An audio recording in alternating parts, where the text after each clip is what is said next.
Então, voltando à questão, a ciência, então, ela só vai se tornar produtiva, criativa e inovadora só e somente só ela, na medida em que ela, além da aplicação da racionalidade e do método científico, predominantemente ela seja dedutivista. No caso, em determinado momento da vida, o Popper vai incluir a indução como método de verificação. Tá? Em determinado outro momento ele corta. E seja um conhecimento objetivo. Ou seja um conhecimento que não sofra alterações só porque, de repente, você tem uma visão política, religiosa, ou de repente alguma dificuldade fisiológica que permita, por exemplo, você ver vermelho como verde e verde como vermelho, que seria o daltonismo, por exemplo. Ou porque você acredita que Jeová foi o criador do cosmos e por isso a teoria da evolução seria menos verdadeira só porque você acredita que é assim. Mas sim que seja um conhecimento racional, constantemente revisionado, ou seja, submetido à crítica, que seja objetivo e que tenha o maior grau de falseabilidade possível. Porque quanto mais falseável for uma teoria ou uma hipótese, mais científica será essa teoria. Ele inverte o processo. Exatamente. Porque quanto mais você se esforçar para destruir a sua teoria e ela sobreviver, é sinal que mesmo com variáveis de fenômenos, ela consegue explicar a maior quantidade possível de fenômenos enquanto ela não tiver uma proposta melhor ou enquanto ela estiver funcionando de maneira adequada. Né? Então, assim, é o caráter inovador da teoria popperiana. E é o que a gente procura desenvolver no grupo de pesquisas. E é muito novo. É muito novo. Normalmente, quando a gente diz que alguma coisa dá errada, ninguém quer ser pai da criança. Para o Popper, pelo contrário. Na medida em que a coisa der errada, é sinal que você tem que pensar algo melhor do que você pensou. Então, você constantemente está revendo as suas ideias, as suas propostas e aperfeiçoando o processo. Oi? Por isso que ele diz, olha, um ser humano só, dado a todas as questões de âmbito subjetivo, interesses políticos, partidários, religiosos, emocionais, fisiológicos, um ser humano só não é capaz de atingir a totalidade da verdade. É por isso que ele defende a teoria de que é necessária uma comunidade investigativa. Porque será a comunidade investigativa que, através de todo o exercício dessas abordagens que eu mencionei, vai ser capaz de construir um vínculo de preservação de uma sanidade intelectual honesta e que garanta a evolução do conhecimento com relação a uma visão, digamos assim, crítica da realidade, sempre aperfeiçoando os métodos para atingir um maior grau de verdade sobre essa realidade. Aí, assim, eu acho que as outras teses, deixa eu só confirmar aqui, 14ª, né? Eu acho que é a última. Que aí depois vem o próximo capítulo. Não, tem mais. Tem mais. Bom, então esse aí é o resuminho do nosso estudo até agora, né? Você quer começar ou eu começo? Acho que é. Então vamos lá. Só bota a voz para fora para aparecer bonitinho. 14ª tese. Em uma discussão crítica, podemos distinguir questões tais como a questão da verdade de uma asserção, a questão da sua relevância, do seu interesse e da sua significação em relação aos problemas nos quais estamos interessados, a questão da sua relevância e do seu interesse e da sua significância para vários problemas extra-científicos. Por exemplo, problemas de bem-estar humano, os problemas estruturalmente bem diferentes da diferença nacional, da defesa nacional ou, por contraste, de uma agressiva política nacionalista, ou de expansão industrial, ou de aquisição de riqueza pessoal. Em outras palavras, ele está querendo dizer o quê? Que o racionalismo crítico, ele gera um avanço tal das hipóteses e teorias científicas de que, primeiro, parte-se da análise lógica do conhecimento. Que é o quê? Qual é o grau de lógica das frases que representam as suas teorias e as suas hipóteses? Primeira coisa. Mas mais do que isso, e é o segundo ponto que ele indica aí nesse parágrafo, é que as consequências da aplicação das teorias e das hipóteses vão gerar conhecimento em primeiro lugar, ciência em segundo lugar e tecnologia como consequência desses dois primeiros conhecimentos, que vão ser aplicadas aonde? Na solução de problemas reais da humanidade. Então, é por isso que o grupo ele se qualifica nesse sentido. No nosso caso aqui, filosofia, ciência e tecnologias, mas dentro da proposta popperiana, o conhecimento propriamente dito científico seria a integração da metafísica, que ele chama de filosofia, com o conhecimento e método científico, que seria a ciência, não mais na sua versão tradicional, mas nessa versão racionalista, revisionista, crítica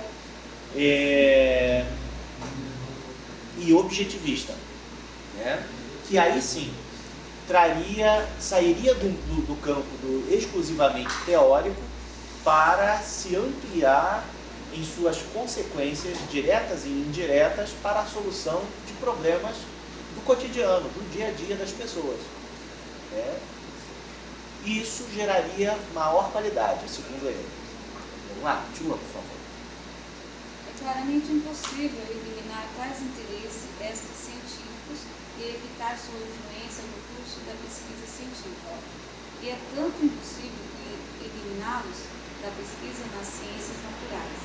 Se temos a pesquisa em física, quanto da pesquisa nas ciências sociais. Só para lembrar que a gente acabou pulando na introdução, a gente também teve algumas teses em que foi possível a gente fazer aquele levantamento crítico dos impactos dessa discussão que o Popper está fazendo no que diz respeito, por exemplo, à organização da academia universitária e na aplicação social desse conhecimento, dessa ciência e dessas tecnologias, na medida em que na sociedade, principalmente na chamada sociedade do conhecimento,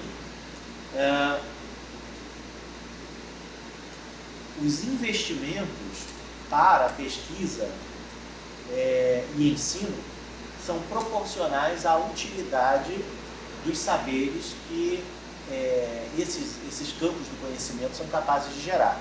E aquela nossa discussão que a gente viu entre a divisão das ciências, ciências humanas, naturais e tal, e quais delas são mais verdadeiras ou não, ou aquelas que recebem maiores investimentos ou não, porque são consideradas estratégicas.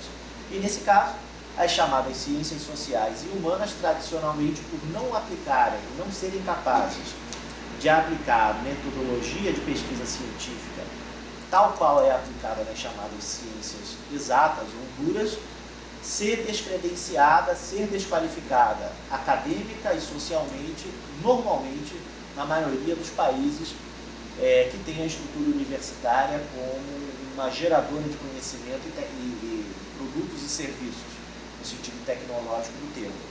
E aí agora ele fala isso.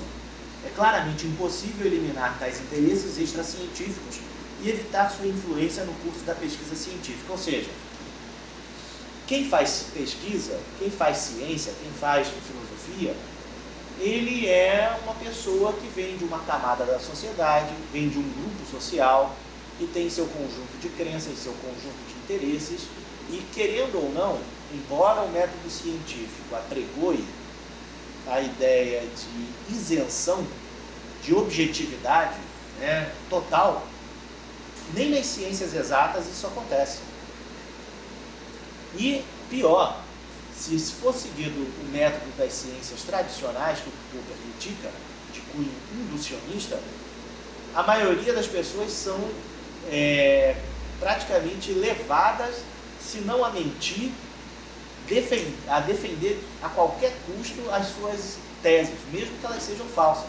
Enquanto na visão que ele propõe, a abordagem falseabilista da ciência e da filosofia, essa pessoa, além de ter acesso a um maior repertório de possibilidades teóricas a serem investigadas e avaliadas, né, pelo método falseabilista e deducionista, ela ainda tem a possibilidade de ter honestidade teórica e humildade, uma vez que ela sabe que o conhecimento que ela está tendo a capacidade de descrever ou tentar demonstrar, nada mais é do que um aspecto da verdade que provisoriamente será admitido, até que se prove o contrário, como um conhecimento máximo do assunto. E que, além das constantes revisões, certamente, mais cedo ou mais tarde, ele cairá em algum tipo de desuso ou numa posição secundária, se não for negado totalmente.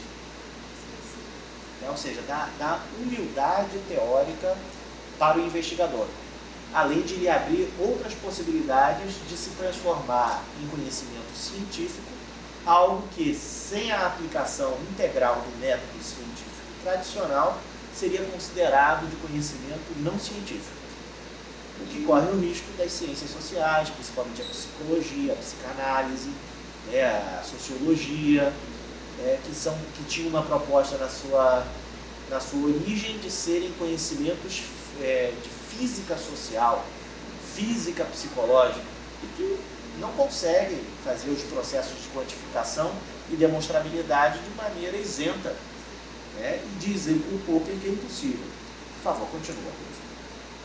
O que é possível e o que é importante e o que empresta à ciência o seu caráter especial não é a eliminação dos interesses extra-científicos, porém, mais propriamente, a diferenciação entre os interesses que não pertencem à pesquisa para a verdade e para o puro interesse científico.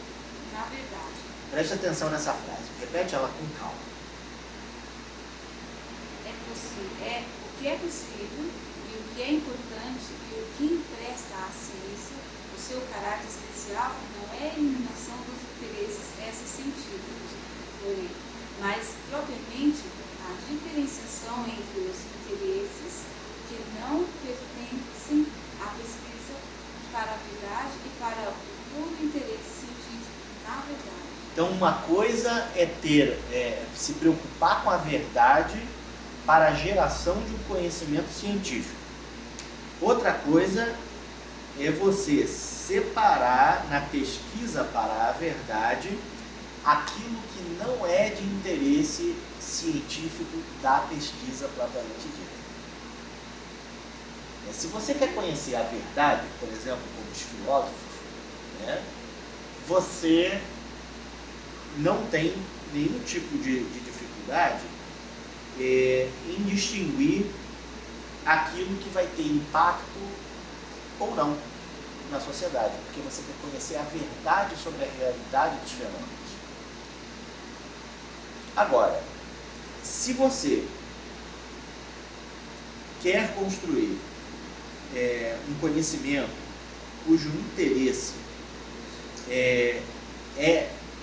não necessariamente resolver questões relativas à verdade, o que realmente existe e efetivamente é a realidade, mas sim resolver problemas de ordem tecnológica, de ordem de qualquer outro tipo de ordem, no caso da psicologia, por exemplo. Então, é possível ser feito. Do contrário, fica complicada o desdobramento, né? Mas, embora a verdade seja nosso valor científico decisivo, ele não é o nosso único princípio. Olha que interessante. Relevância, interesse e significância, a significação de declarações relativas a uma situação problemática puramente científica são igualmente valores científicos de primeira ordem. E isso é também verdadeiro acerca de valores como fecundidade, força explicativa, simplicidade e precisão. Então perceba, ele quer dizer o que com essa frase? Que para a ciência, sobretudo a ciência, como ele sugere, né, falseabilista, a verdade é uma meta a ser atingida. Porém, partindo do princípio cético, de que nós não conseguimos construir conhecimento verdadeiro, mas sim conhecimento verossímil, ou seja, cada vez mais próximo da verdade, a verdade não é o único e exclusivo valor almejado, buscado pela ciência e pela filosofia. Existem outros, e esses valores são qual? A relevância da coisa. Qual é a importância desse conhecimento para a sociedade humana? Para o planeta? Para o ecossistema? Qual é o interesse e o significado do que é declarado nessas teorias? Ou seja, que impactos isso incide sobre determinados grupos sociais ou determinados grupos humanos da nossa espécie?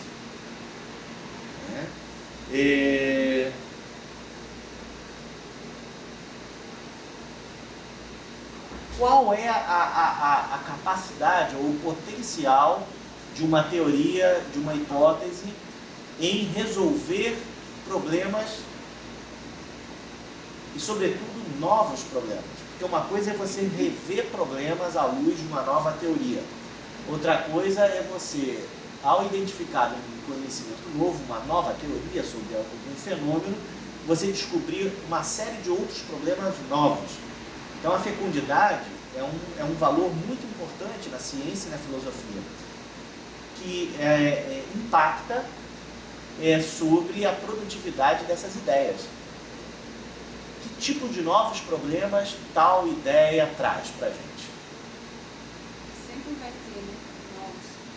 Pelo que ele defende, sempre que houver algum avanço, novos problemas serão já. Problemas que a gente nem sequer imaginou que existissem, mas que são decorrentes desse avanço que o conhecimento faz.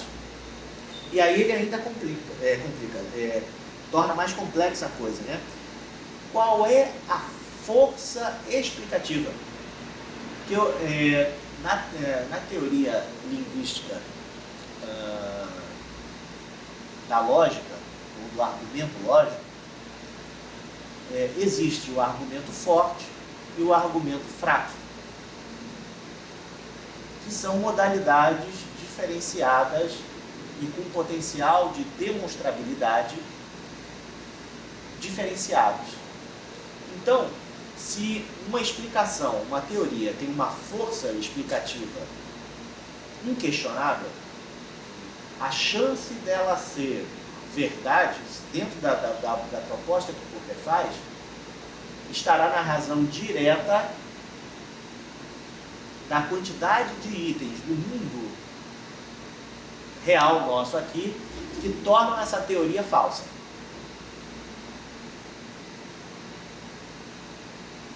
Isso vai dar maior poder explicativo a essas teorias. Agora, se o poder explicativo dela é aplicado só a uma determinada área do conhecimento, e que se exige muito esforço para tentar usar essa mesma teoria para explicar outros fenômenos da realidade, é sinal que ela tem um baixo poder, uma baixa força explicativa. E isso é um valor essencial na ciência. por que todos os corpos vão em direção ao chão quando são largados no espaço? Até Newton, ninguém tinha feito uma teoria com um poder explicativo mais eficiente. Alguns falavam que era por tendência geométrica do espaço, alguns falavam que variava de acordo com a quantidade de átomos presentes no corpo. Ninguém nunca pensou na formulação que o Newton fez quando fez a teoria da gravidade. Então, o poder explicativo é um valor muito importante para a ciência e para a filosofia. E, acima disso, a simplicidade, porque é a chamada simplicidade e precisão, que é a chamada navalha de Ockham, que é um representante da igreja cristã medieval, que desenvolveu como método investigativo lógico um axioma, uma hipótese, uma teoria de que as teorias científicas que forem mais simples e objetivas, ou seja, que exigissem a menor quantidade necessária para se tornarem claras, seriam muito mais científicas do que aquelas que exigem um dicionário para você entender o que o cara quer te dizer. Então, a ciência busca a simplicidade. Quanto mais simples as respostas, as teorias, as hipóteses, e embora simples, elas tenham grande poder, grande força explicativa e se aproximem cada vez mais da verdade sobre os fenômenos, esses são valores essenciais. E, em geral, a gente só dá atenção à verdade, para saber se é verdadeiro ou falso. Foi como a gente falou em outros encontros aí, em relação às chamadas teorias instrumentais. Já é sabido que na maior parte das aplicações naturais, a tal teoria é falsa. Porém, em determinados aspectos de alguns conhecimentos, sem ela você não consegue explicar nada. Então ela se torna um conhecimento admissível para a continuidade das explicações sobre o tal fenômeno a qual ela se aplica. São chamadas teorias instrumentais. Todo mundo sabe que é falso, mas admite porque resolve. Exemplo prático, psicanálise. Não existe nenhuma cientificidade na psicanálise. Porém, como ela resolve os problemas de ordem psicológica, não é bem uma ilusão. É que o método, dentro da perspectiva científica tradicional, ele é mais um curanderismo, quase um xamanismo, do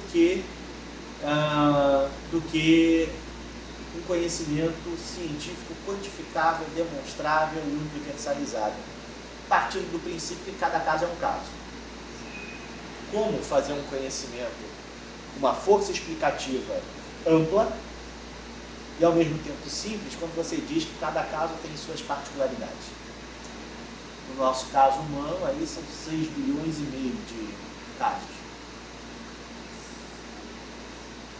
Fica complicado, né? Continua, por favor. Em outras palavras, existem valores e desvalores puramente científicos e valores e desvalores extra-científicos. Olha que interessante. Valores e desvalores totalmente científicos e extra-científicos. Continua. E embora seja impossível separar o trabalho científico de aplicações e avaliações, é uma das tarefas do criticismo científico e do debate científico lutar contra a confusão das escalas de valores e, em particular, separar variações extra-científicas das questões de verdade. Vamos pensar com calma que esse parágrafo é importante. Olha o que ele diz. Em outras palavras, existem valores e desvalores puramente científicos e valores e desvalores extracientíficos. Beleza. Aquilo que interessa só a pesquisa e aquilo que é consequência da pesquisa e que tem a sua importância. E embora seja impossível separar o trabalho científico de aplicações e avaliações, ou seja, O método científico exige que se faça experimentos, exige que se faça registro das variáveis, que tente se buscar um padrão, né, tentar uma universalização teórica para explicar aquilo, né, e todas as suas variáveis. Ele diz que a tarefa do criticismo científico e do debate combater a confusão que vem das diversas escalas que se podem criar para tentar explicar o fenômeno. No mundo anglo-saxão se usa a graduação Fahrenheit, e no mundo latino-americano usa o grau Celsius. Isso aí pouco importa para o conhecimento científico. O que importa é o fenômeno e a teoria de que é possível mensurar esse fenômeno, no caso, a temperatura, né? Então, o que acontece? Uma coisa é separar as avaliações extracientíficas daquilo que é a sua verdade. O que é a verdade do fenômeno de mudança de temperatura? De oscilação de temperatura dos corpos ou do ambiente? A verdade sobre isso, a construção de uma teoria que seja capaz de demonstrar e explicar os fenômenos de mudança de temperatura é o que importa do criticismo científico. E não as particularidades, se era a tabela A, se era com relação a A, B ou C referencial, né? Tudo isso é importante, tudo isso é necessário para fazer o levantamento de dados, a quantificação, a validação dos argumentos. Porém, isso não implica a sua verdade. Porque pode ser uma teoria instrumental falsa, né? Deixa que eu continue. Isso não pode, é óbvio, ser conseguido de uma vez só e para sempre, por intermédio de um decreto. Contudo, permanece como uma das missões permanentes do mútuo criticismo científico. A pureza da ciência pura é um ideal presumidamente inalcançável. Ou seja, a ciência totalmente livre de qualquer preconceito, de qualquer ordem, é impossível. Todo mundo, todo cientista, todo filósofo é um ser humano, e um ser humano veio de algum lugar que tem uma concepção de mundo e realidade A, B, C ou D. Você pode reduzir, mas tirar essa influência é impossível. Mas é um ideal para o qual estamos lutando constantemente e devemos lutar, por intermédio da crítica. Então, a preocupação com a verdade, a preocupação da aproximação da verdade, é uma constante no pensamento filosófico e científico para que haja o desenvolvimento de um conhecimento saudável que está em constante processo de revisão e aprofundamento para se atingir a verdade. Então, é aquilo que a gente estava falando. A verdade vai ser uma meta a ser buscada. Se vai ser atingida ou não, mesmo que a gente atinja, a gente não vai ter condição de saber se é ou não a verdade. Porque uma coisa é certa, sobre ele nós não temos condições nem neurológicas, nem psicológicas de ter certeza sobre a verdade desses saberes. Então, por mais que seja matemática, por mais que seja física, são apenas linguagens de leitura hipotéticas e teóricas que tentam dar conta dos fenômenos. Não quer dizer que aconteceu estatisticamente em 99,99999% dos casos, que em todos os momentos do tempo e espaço, isso é a segurança de uma descoberta de uma lei verdadeira sobre aquele fenômeno. Pode acontecer que em outros universos isso não aconteça. Isso traz para a gente novos problemas. Porque, então, como ter a validação da crença social na ciência em determinados conhecimentos? O que será um conhecimento científico e um conhecimento não científico? Porque a partir do momento que a ciência virou a ciência, a primeira separação que foi feita foi a separação entre o conhecimento teológico do conhecimento chamado científico, por uma questão de método de geração de conhecimento. Estou pensando, tem gente, por exemplo, as pessoas mais antigas, às vezes eles têm uma teoria de uma determinada situação que a ciência não chegou ainda no resultado deles por uma experiência que eles têm pela idade, eles falam algo e é exatamente aquilo. Sim, isso vem acontecendo muito no campo da farmácia, né? Da farmacologia, porque acho que demonstra com perfeição o que o Popper está trazendo aqui para a gente nesse texto, né? Porque é um conhecimento que o povo gosta de chamar, até com um certo ar de depreciação, de senso comum. Na ausência de medicação mais adequada, mantém as pessoas vivas, mas que não tem nenhum amparo científico de uma academia, de um laboratório, de um pesquisador de renome, para dizer que é bom, útil e que resolve. Só depois de ser submetido aos critérios do método científico e passar por uma série de experiências, é que então pode vir a ser chamado de científico. O Popper, de certa forma, não é que reverte, ele torna esse critério problemático.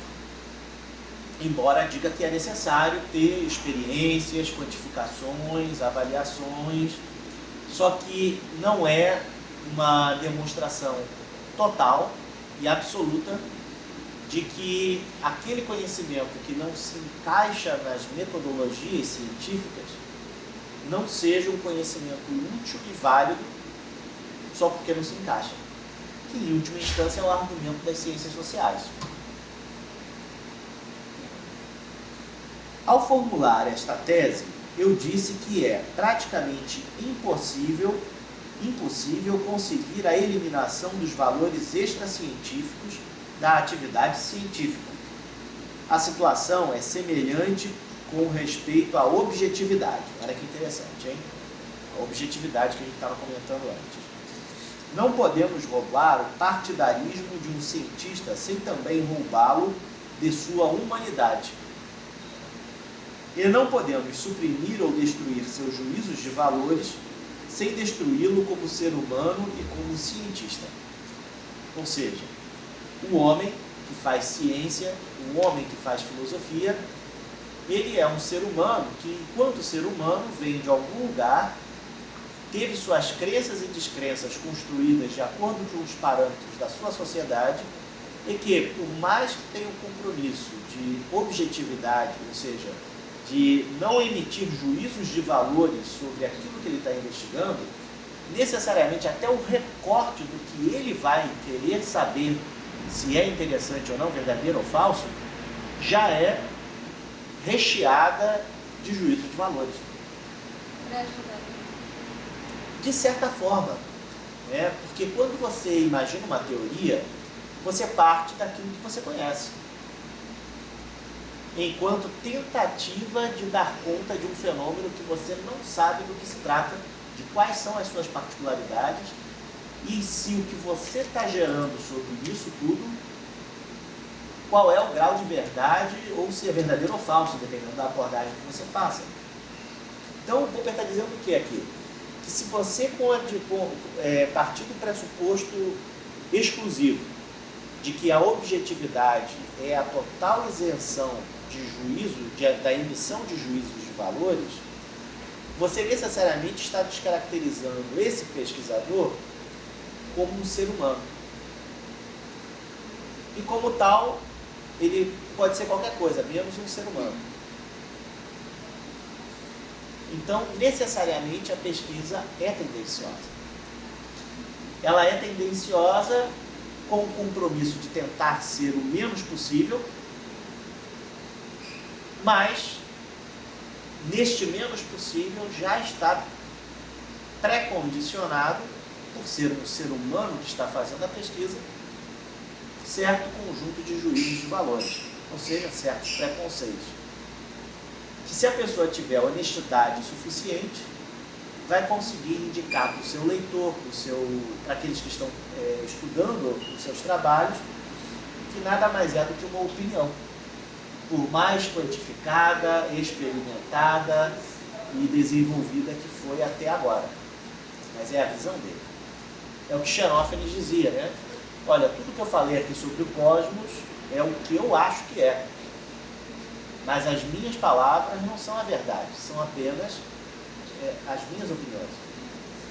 É por isso que o Popper indica o Xenófanes de Colofon como o iniciador do racionalismo crítico, no sentido dessa honestidade teórica, nessa honestidade, nessa humildade teórica de ser cético, inclusive com o que você categoriza, com o que você qualifica como um conhecimento verdadeiro.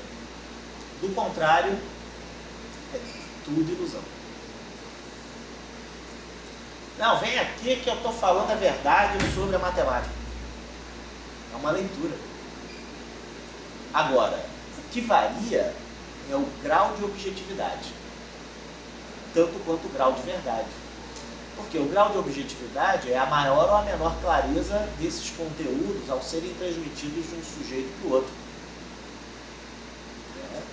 Porque você pode fazer uma teoria que é muito clara, transparente, translúcida, e uma que é muito obscura, que vai exigir de mim uma série de suposições ou de conhecimentos que me proporcionem a capacidade de tentar entender o que você quer falar, se é que você quer ser entendida.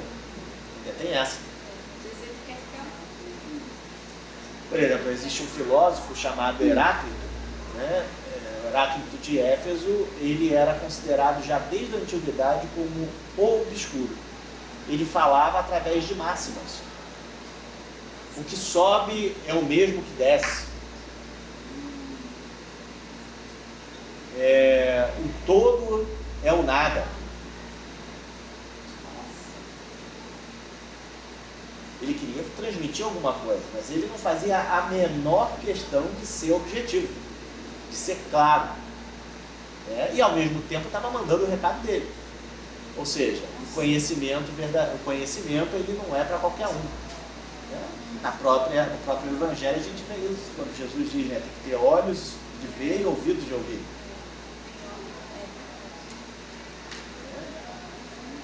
O negócio é bruto.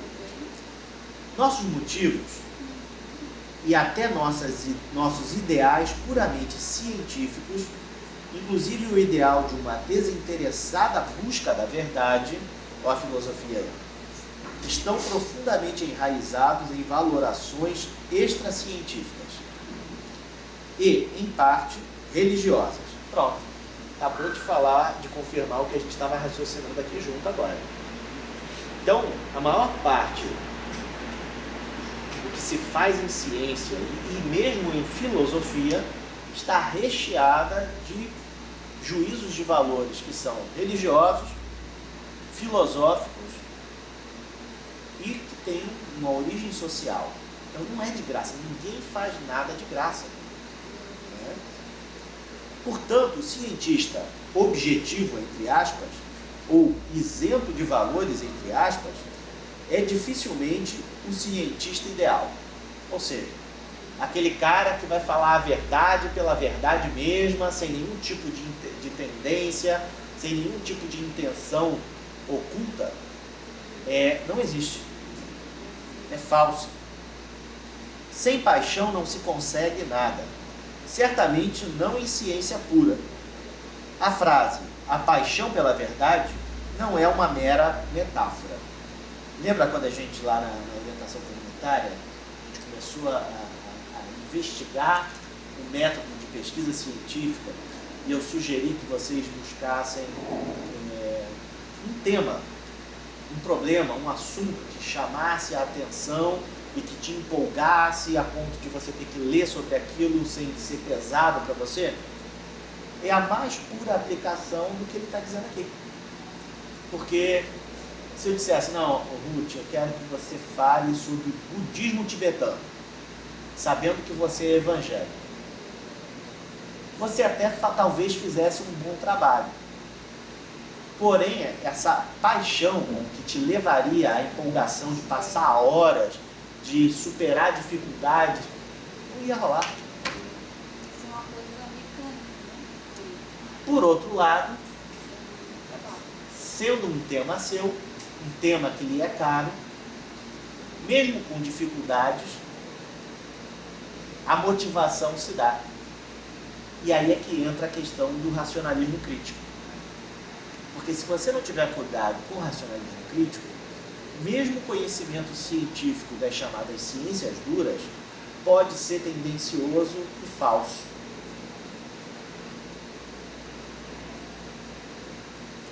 Daí o revisionismo crítico ser o antídoto, né, e a proximidade da verdade pelo falseabilismo são os antídotos metodológicos que Popper sugere para se fazer uma ciência e uma filosofia, no mínimo, coerentes. No mínimo, coerentes. Portanto, não é que apenas a objetividade e a liberdade de envolvimento com valores, isenção de valores, sejam inalcançáveis na prática pelo cientista individual.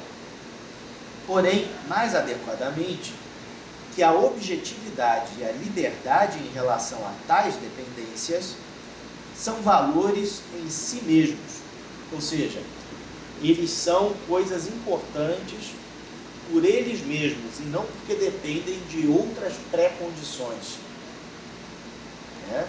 Ou seja, objetividade e liberdade estão atrelados pelo que eles significam para a pesquisa científica e filosófica, não porque a pessoa, para ser objetiva, ela é uma coisa totalmente fora do seu contexto social e cultural. Mas dentro desse contexto social e cultural, em aplicando o método, a objetividade e a liberdade vão lhe garantir a qualidade do que for produzido, desde que tenha a honestidade e a humildade teóricas necessárias para isso. E desde que a liberdade de valores é ela própria um valor, a exigência incondicional de liberdade em relação a qualquer ligação a valores é paradoxal. Não considero este argumento como muito importante, mas deveria ser notado que o paradoxo desaparece totalmente por sua própria iniciativa, se substituirmos a exigência pela liberdade de dependência a todos os valores pela exigência de que deveria ser uma das tarefas do criticismo científico apontar as confusões de valores e separar os problemas de valores puramente científicos como verdade, relevância, simplicidade, etc., dos problemas extracientíficos. Então, o papel da crítica, da revisão racionalista crítica, seria apontar justamente nas principais teorias ou hipóteses filosóficas e científicas aquilo que é a maneira especial do pesquisador que propôs aquilo ver e interpretar as tendências daquele fenômeno, daquilo que é a tentativa de explicação do fenômeno propriamente dito. Porque não há nenhum conhecimento humano, seja de que área for, até mesmo das matemáticas, por exemplo, que não estejam encharcados de desejos, intenções e visões de mundo de grupos sociais diferenciados.